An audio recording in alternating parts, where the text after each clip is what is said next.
Bismillah ar-Rahman ar-Rahim. Thank you very much, Mr. Chairman. I congratulate you on your election to chair this committee and assure you of our full cooperation. My delegation also associates itself with the non-armed movement statement.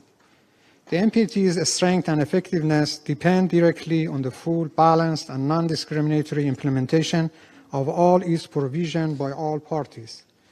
Prioritizing certain parts and neglecting others is very detrimental and must be stopped, particularly now that the treaty is seriously grappling with the threats to its survival.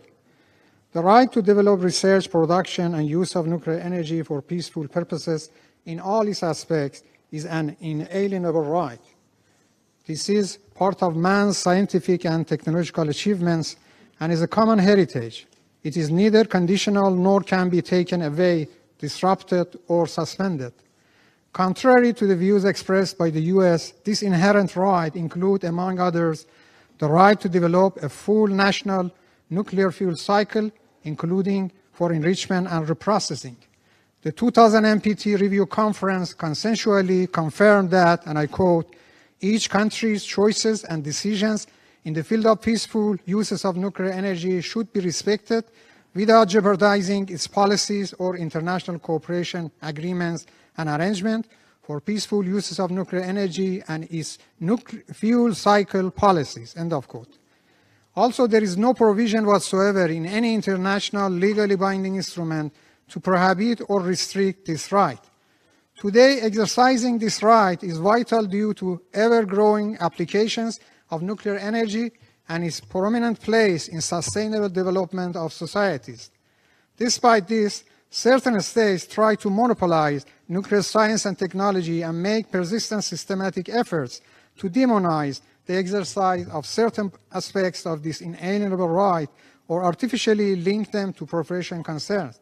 They not only do not fulfill their legal undertaking to facilitate the fullest possible exchange of equipment, materials, scientific and technological information for peaceful uses of nuclear energy, but also impose self-centered restriction on exercising this right. Additionally, by exploiting and instrumentalizing the IAEA and its safeguard system and directing its application in a highly restrictive manner, they attempt to force states to abandon their inherent right to develop a full national nuclear fuel cycle.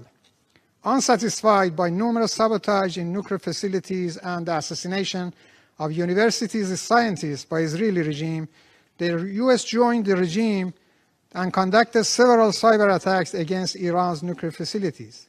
The US, a depository of the treaty, went even far beyond this and publicly and explicitly forced Iran to fully abandon the exercise of this inherent right. And when this unlawful demand was categorically rejected, the US, along with a nuclear-armed non-party to the NPT, has waged two wars of aggression and massively targeted state parties' safeguarded peaceful nuclear facilities. Despite all such attempts, Iran is fully determined to continue exercising this inherent right in all its aspects in conformity with its non-proliferation obligation.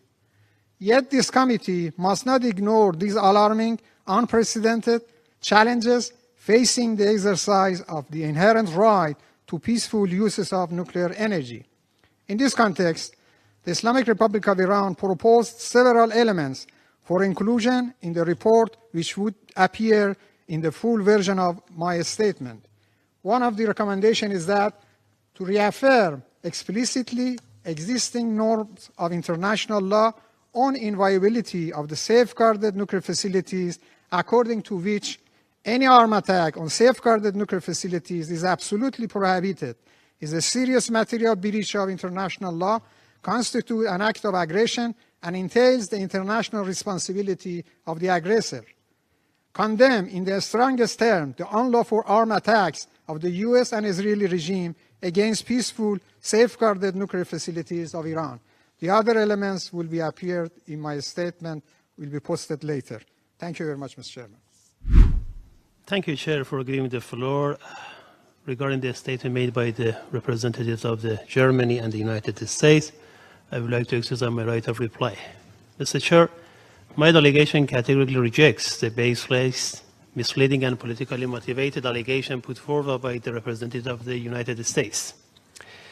This statement are yet another attempt to divert attention from the unlawful actions of the United States and the Israeli regime, including their recent acts of military and unlawful aggression against the sovereignty and territorial integrity of my delegation. Such actions constitute clear violation of the Charter of the United Nations and the fundamental principles of the international law.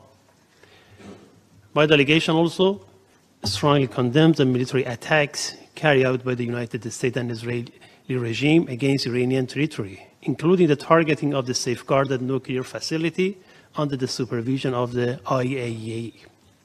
This reckless and dangerous action not only undermine regional stability, but also threaten the integrity of international safeguard systems and set a deeply alarming precedent. Even more disturbing is the reported targeting of the civilian infrastructure, including a school for children in Mina. Any attack against civilians, particularly children, constitutes a grave violation of international humanitarian law and must be unequivocally condemned. Such attacks and acts starkly contradict the claims made by the United States regarding its commitment to international norms and human rights. The delegation of the United States is in no position to question the peaceful nature of Iran's nuclear program. Iran remains a committed state party to the Treaty on the Non-Proliferation of Nuclear Weapons, and its nuclear activities are subject to comprehensive safeguards. No credible evidence has ever demonstrated diversion of Iran's declared nuclear material toward non-peaceful purposes. Iran's cooperation with the IAEA agency has been extensive and in many respects unprecedented. In contrast, it's the United States that has undermined diplomacy and multilateralism through its unilateral withdrawal from internationally endorsed agreements and its continued reliance on coercive measures. Its persistent support for a regime that poses nuclear weapons outside the NPT framework further exposes a pattern of double standards that weaken the global non-proliferation regime. Iran reaffirms its unwavering commitment to the NPT and to the peaceful use of nuclear energy. At the same time, Iran will not remain silent in the face of aggression, disinformation, and violation of international law. Accountability must be ensured, and the credibility of the treaty depends on the consistent and non-discriminatory application of its principle. And Mr. Chair, regarding the statement made by the representative of Germany, I have no intention to prolong this discussion and just refer to the statement of my delegation that early this morning have been presented. Thank you, Mr. Chair.